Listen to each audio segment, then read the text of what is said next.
प्यारे बच्चों, अब हम लोग नया टॉपिक स्टार्ट करेंगे और पढ़ेंगे हम लोग जनरल मोशन के बारे में। जनरल मोशन क्या होता है, चलो देखते हैं। जनरल मोशन, देखो जनरल मोशन को बेसिकली आप कह सकते हो combination of translational plus rotational motion. Translational plus rotational motion, ठीक है। ट्रांसलेशनल और रोटेशनल कंबाइनली किस नाम से जाने जाते हैं? जनरल मोशन के नाम से जाने जाते हैं, ठीक है। अब ट्रांसलेशनल मतलब क्या होता है बेटा? ट्रांसलेशनल मोशन का मतलब होता है जिसमें आपका जो सेंटर ऑफ मास है वो लीनियर डिस्प्लेसमेंट करता है, और रोटेशनल मोशन में क्या होता है, आपका सेंटर ऑफ मास रेस्ट पर होता है, ठीक है। सेंटर ऑफ मास जो है फिक्स रहता है। रोटेशनल मोशन में एक एक्सिस के अबाउट आपकी जो सिस्टम होती है वो रोटेट होती है। आ रही बात समझ में? तो जब ट्रांसलेशनल और रोटेशनल मोशन एक साथ होती है तो भाई ट्रांसलेशनल का एग्जांपल हो गया जैसे कि हम लोग का चलना, हम जब चलते हैं तो हम लोग ट्रांसलेशनल मोशन करते हैं। रोटेशनल सिर्फ प्योर ट्रांसलेशनल की बात करें तो जैसे हम लोगों का चलना हुआ, और प्योर रोटेशनल की बात करो तो जैसे कि आपका फैन हुआ। तो फैन क्या होता है बेटा? प्योर रोटेशनल मोशन करता है।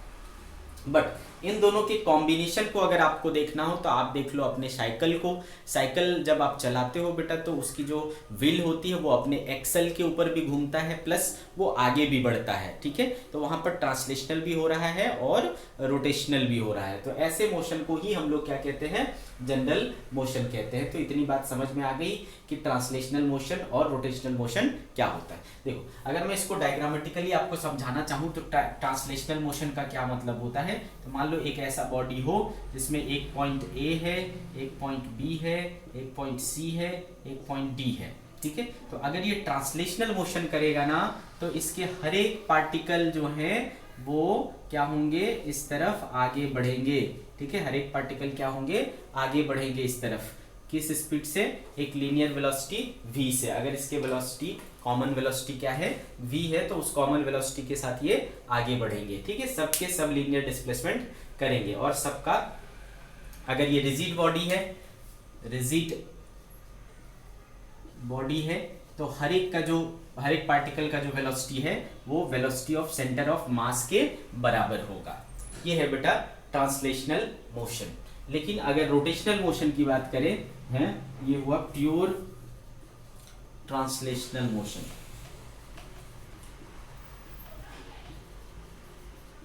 ठीक है।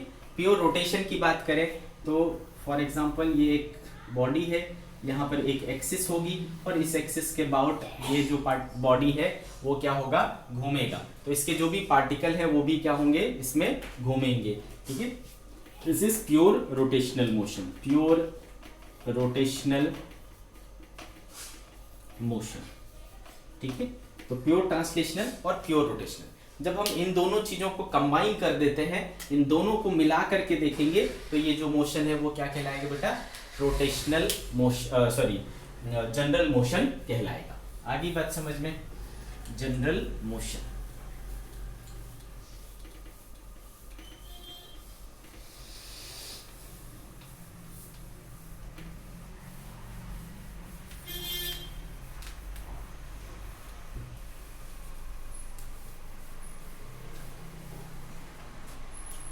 okay.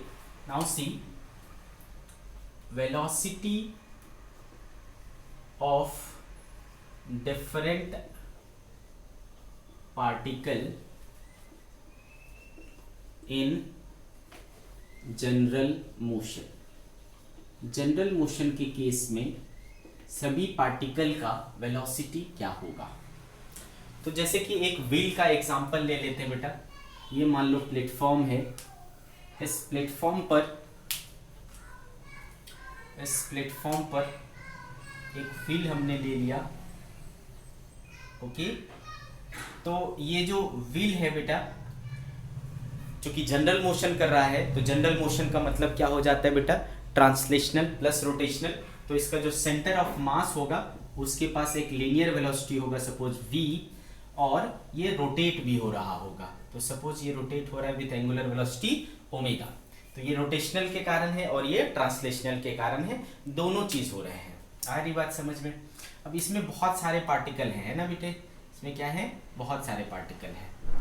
ओके, अगर मैं यहाँ पर एक पार्टिकल पकड़ूं, यहाँ पर एक पार्टिकल पकड़ूं, यहाँ पर और यहाँ पर, आ रही बात समझ में?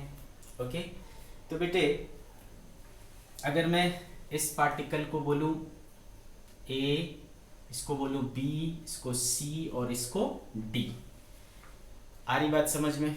ठीक है, तो अब देखो हर एक पार्टिकल को अगर आप ध्यान से देखोगे तो जैसे कि ये पार्टिकल है, तो ये जो V है, V वो सेंटर ऑफ मास का है और हर एक पार्टिकल के पास उतना होगा, ठीक है, लीनियर वेलोसिटी हर एक के पास इतना होगा। जैसा कि मैंने अभी इसके पीछे में दिखाया था कि रिजिड बॉडी के हर एक पार्टिकल का ट्रांसलेशनल मोशन यानी लीनियर वेलोसिटी क्या होती है, बराबर होती है। तो सबके पास ये कंपोनेंट रहेगा, इसके पास भी V होगा, इसके पास भी V होगा और इसके पास भी V होगा, है ना। ये सेंटर भी इसका V से चल रहा है, ये भी V से चल रहा है, हर एक पार्टिकल के पास ये तो रहना ही है। साथ में क्या होगा बेटा, देखो ये ओमेगा की वजह से एंगुलर वेलोसिटी के साथ कारण भी एक ऐसा कंपोनेंट आएगा, क्योंकि हमने पढ़ा है V इक्वल्स टू क्या होता है, ओमेगा आर, तो इसके कारण एक टेंजेंशियल कंपोनेंट आएगा, है ना। वो कितना होगा बेटा, ओमेगा इंटू आर, है ना। और ये कंपोनेंट हमेशा क्या होता है बेटा, टेंजेंशियल होता है। तो यहाँ पर कैसा होगा, ये ओमेगा इंटू आर, यहाँ पर कैसा होगा, ये omega into r this side, इधर क्या होगा बेटा, ओमेगा इंटू आर इस साइड, ठीक है। तो देखो हर एक पार्टिकल के पास दो दो कंपोनेंट हैं वेलोसिटी के, इसके पास ये v और ओमेगा आर, इसके पास v इधर, ओमेगा आर इधर, इसके पास v इधर, ओमेगा आर इधर, इसके पास v इधर और ओमेगा आर इधर, ठीक है ना बेटा। ओमेगा आर हमेशा टेंजेंशियल होगा और चूंकि ये इस तरफ घूम रहा है तो डायरेक्शन क्या होगा, इस तरफ होगा। आगे बात समझ में? तो अगर आप एक एक पार्टिकल को ध्यान से देखो तो वेलोसिटी ऑफ पार्टिकल ए, है ना, वेलोसिटी ऑफ ए पार्टिकल जो है वो क्या दिख रहा है आपको, v प्लस ओमेगा आर, दोनों का डायरेक्शन आई कैप, ठीक है। सिमिलरली b का देखो तो b का क्या हो जाएगा बेटे, b का हो जाएगा लीनियर वेलोसिटी v वो किस तरफ है बेटा, आई कैप की तरफ, और ओमेगा आर किस तरफ है, नेगेटिव जे एक्सिस की तरफ, तो माइनस जे कैप, ठीक है, ये b का हो गया। c का देखो बेटा, वेलोसिटी एट c क्या हो जाएगा, v देखो आई कैप डायरेक्शन में है और ओमेगा आर क्या है, अपोजिट डायरेक्शन में है, तो v minus omega are I cap हो जाएगा। और d का देखो तो d का क्या हो जाएगा बेटा, v है आई कैप की डायरेक्शन में और ओमेगा r है j कैप की डायरेक्शन में। तो ये देखो हर एक पॉइंट का जो वेलोसिटी है वो अलग अलग आ रहा है ना बेटे, हर एक पॉइंट का जो वेलोसिटी है वो अलग अलग आ रहा है। अच्छे से समझ में आ रहा है अपने को, गुड।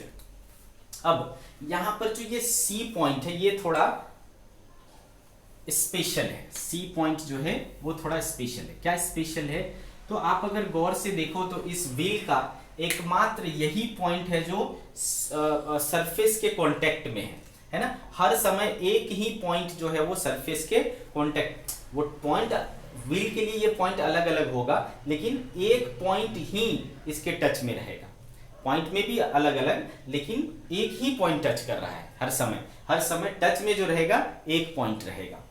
तो उस पॉइंट को, ये जो पॉइंट है ना, वहां पर अगर देखो तो कितना आ रहा है, देखो वेलोसिटी ऑफ c कितना है, v minus omega r, net velocity कितना है बेटा, v माइनस ओमेगा आर। तो यहां पर अगर केस वन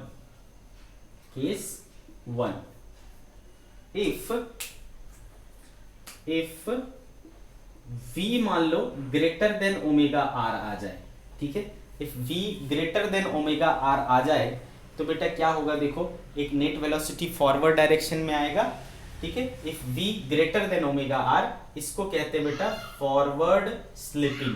जो आपका व्हील है ना वो सामने की ओर स्लिप कर जाएगा, फॉरवर्ड स्लिपिंग, इसको कहते हैं फॉरवर्ड स्लिपिंग। अगर v greater than omega r हो गया इसको कहते हैं forward slipping. Case 2, if v is less than omega r, ठीक है। v अगर लेस देन ओमेगा आर हुआ तो नेट वेलोसिटी किस तरफ आ जाएगा बेटा, लेफ्ट साइड आ जाएगा, तो इसको कहते हैं बैकवर्ड स्लिपिंग, ठीक है, बैकवर्ड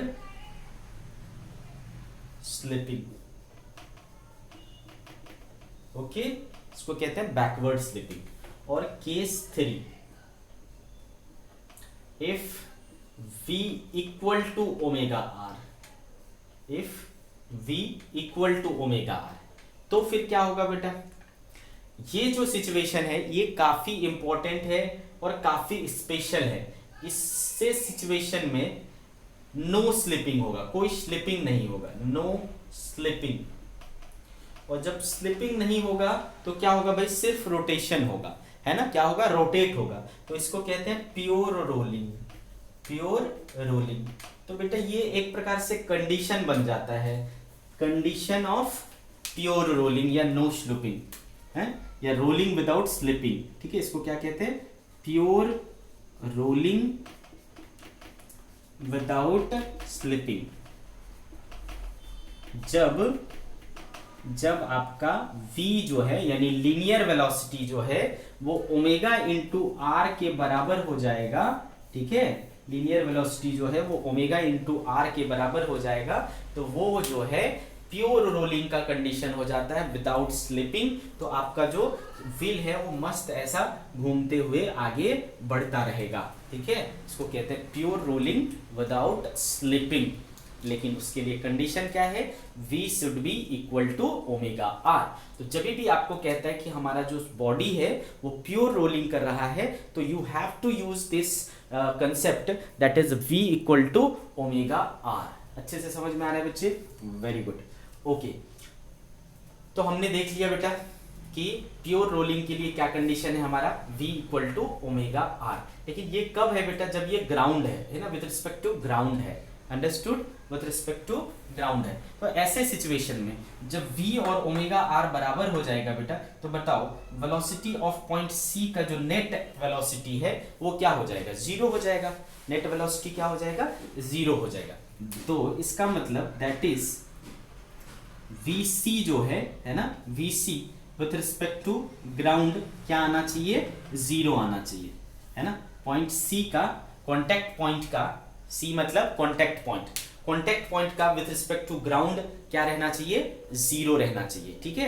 आ रही बात समझ में, विथ रिस्पेक्ट टू ग्राउंड क्या रहना चाहिए, जीरो रहना चाहिए। ये बात अपने को समझ में आ गया। अब इसके ऊपर क्वेश्चन हमसे कैसे पूछा जाएगा, है ना, इसके ऊपर हमसे क्वेश्चन कैसे पूछा जाएगा।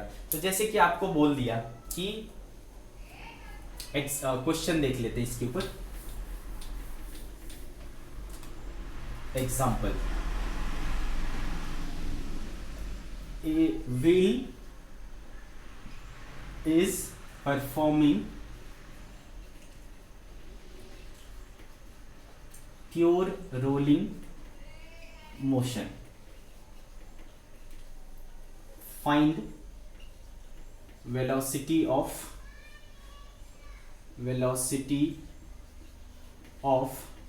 point A, B, C and D। तो बेटे ये एक आपको व्हील दे दिया और बोल दिया कि ये जो है ओमेगा है और ये v है, ठीक है, ये ओमेगा और ये v, और बोल दिया कि प्योर रोलिंग कर रहा है, ठीक है, क्या कर रहा है, प्योर रोलिंग कर रहा है। तो इसका मतलब v इक्वल टू क्या हो गया बेटा, ओमेगा r हो गया, ठीक है। आपको बोला ये पॉइंट A है, ये पॉइंट B है, ये पॉइंट C है और ये पॉइंट D है। तो बताओ A की वेलोसिटी क्या हो गई बेटा, तो A आपने देखा था लीनियर के कारण v और इसके कारण ओमेगा r। तो बेटा ओमेगा r भी चूंकि v है तो v प्लस v क्या हो जाएगा बेटा, 2v। तो A का क्या हो गया, 2v।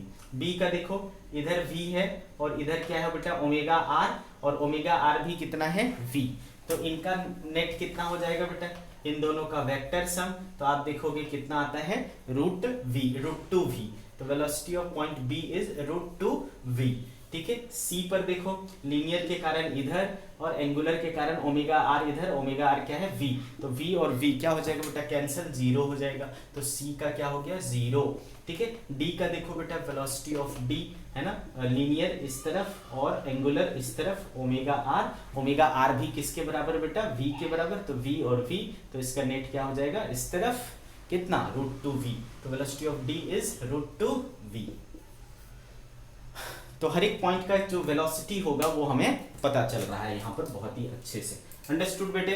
तो बस आपको यहाँ पर इंपॉर्टेंट ये है कि याद रखना है कि प्योर रोलिंग मोशन के लिए v को क्या होना चाहिए, ओमेगा आर के बराबर होना चाहिए। अब अगर ये जो व्हील है वो मान लो किसी मूविंग प्लेटफॉर्म पर हो तो फिर क्या करोगे,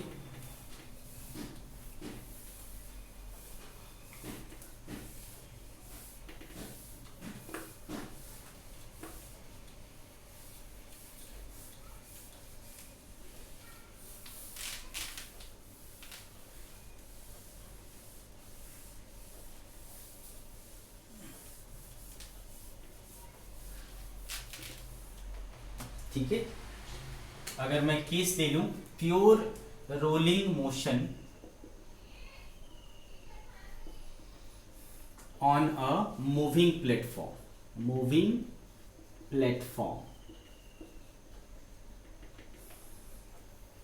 तो मान लो बच्चे ये जो प्लेटफॉर्म है वो खुद ही चल रहा है, इसकी वेलोसिटी मैंने क्या ले लिया, वेलोसिटी ऑफ प्लेटफॉर्म बोल लिया, और ये जो व्हील है वो उसकी वेलोसिटी क्या है v है, और ये घूम रहा है ओमेगा से। ठीक है। तो कंडीशन वही है बेटा फॉर प्योर रोलिंग जो इस पॉइंट की वेलोसिटी है मान लो vc, तो velocity of point c with respect to p, velocity of c with respect to p क्या होना चाहिए, जीरो होना चाहिए। ग्राउंड के रिस्पेक्ट में जीरो था, प्लेटफॉर्म के भी रिस्पेक्ट में क्या होना चाहिए, जीरो होना चाहिए। तो for that vc minus vp क्या होना चाहिए, जीरो होना चाहिए। For that vc should be equal to vp।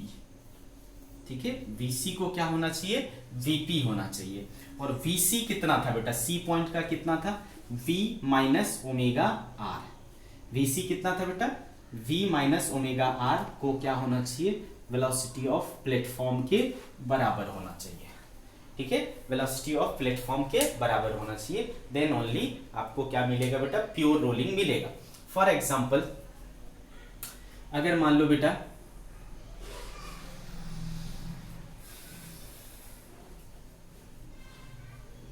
मान लो ये जो है कितना है 3 मीटर पर सेकेंड है, और ये मान लो ओमेगा जो है 4 रेडियन पर सेकेंड है, और इसका रेडियस मान लो 1 मीटर है। ठीक है। अब मैं पूछूं कि ये वेलोसिटी कितना होगा, ये वेलोसिटी किसका है बेटा, सेंटर ऑफ मास का, तो ये velocity of centre of mass कितना होगा, तो वी विल यूज है ना ये डेटा को यहाँ पर पुट करेंगे। तो v अपने को निकालना है बेटा, ओमेगा देखो कितना है 4, रेडियस कितना है 1, और प्लेटफॉर्म का कितना है 3, तो v बराबर क्या हो जाएगा बेटा 4 और 3 7 मीटर पर सेकेंड। तो ये जो सेंटर ऑफ मास की वेलोसिटी है वो कितनी होनी चाहिए, 7 मीटर पर सेकेंड होना चाहिए।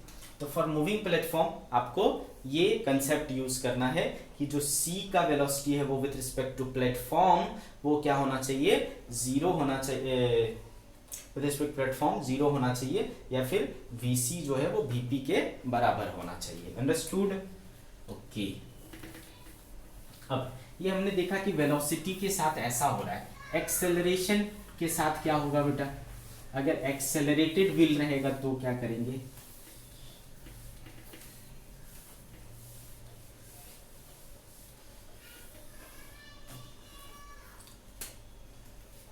acceleration,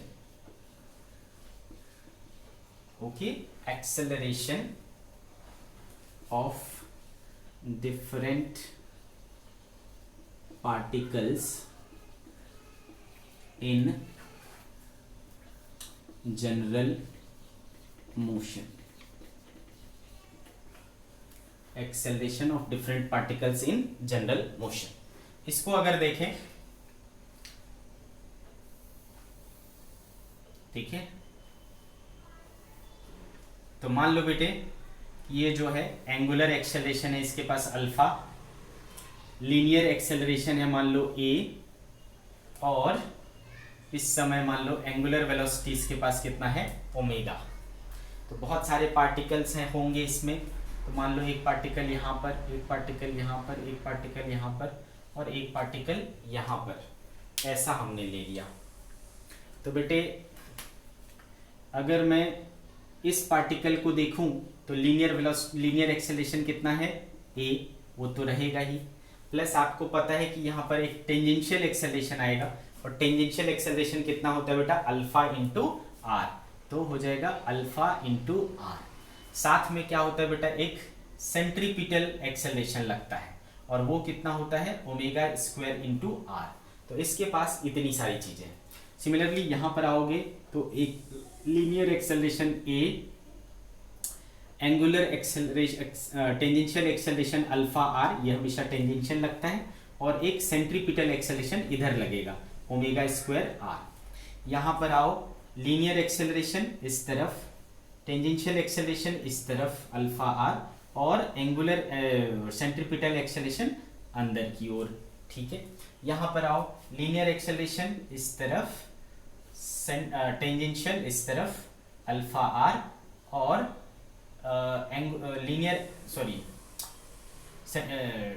रेडियल एक्सेलरेशन कितना बेटा, ओमेगा स्क्वायर आर। तो देखो हर एक पार्टिकल के पास क्या है, अलग अलग सिचुएशन है। तो मान लो इस पार्टिकल का नाम ए, इसका बी, इसका सी और इसका डी। तो एक्सेलरेशन ऑफ ए कितना हो जाएगा बेटा, इस तरफ क्या है, ए प्लस अल्फा आर, ये क्या हो गया बेटा, I cap, minus omega square R J cap, downward direction, ठीक है। सिमिलरली बी का देखो, ए इस तरफ, minus omega square R opposite में है, आई कैप, और minus alpha R J cap, ये डाउनवर्ड है, ये हो गया बी का। सी का देखना हो तो ए इस तरफ, माइनस अल्फा आर उसके अपोजिट में, आई कैप, और plus omega square R J cap, upward है ये वाला। सी का हो गया। डी का देखो बेटा, तो डी का आप देखोगे कि ए प्लस ओमेगा स्क्वायर आर, ये है आई कैप डायरेक्शन में, प्लस अल्फा आर जो है वो है जे कैप डायरेक्शन में। तो हर एक पार्टिकल का आप देख पा रहे हो, क्या कर रहे हो कि जो उसका एक्सेलरेशन है अलग अलग आ रहा है। हमारे काम का जो मेन है वो है सी। तो अगर आप सी को देखो तो सी में जो एक्स कंपोनेंट है, सी का एक्स कंपोनेंट क्या है बेटा, A minus alpha R. For pure rolling इसको क्या होना चाहिए, जीरो होना चाहिए, मतलब ए इक्वल टू क्या होना चाहिए, अल्फा आर, ठीक है बेटा। तो फॉर प्योर रोलिंग एक्सेलरेशन जो है, लीनियर एक्सेलरेशन, वो अल्फा आर के बराबर होना चाहिए, और इसके पहले हमने v क्या देखा, ओमेगा आर के बराबर। तो जब भी आपको प्योर रोलिंग का कंडीशन दे दे बेटे, तो आपको ये दो सिचुएशन यूज कर लेना है, a equals to alpha R और v equal to omega R. Pure rolling के कंडीशन में ही बस इसको यूज करेंगे। आ रही बात समझ में आपको? फॉर प्योर रोलिंग ये सारी चीजें हैं, अच्छे से समझा? तो चलो ये हमें समझ में आ गया कि जनरल मोशन में अलग अलग पार्टिकल्स का जो है ना, वो वेलोसिटी और एक्सेलरेशन हमें कैसे निकालना है, ठीक है। इसकी जो बाकी की चीजें हैं, डायनामिक्स इसका है ना, उसके बारे में हम लोग अगले दिन डिस्कस करेंगे, ठीक है बच्चों। Bye bye.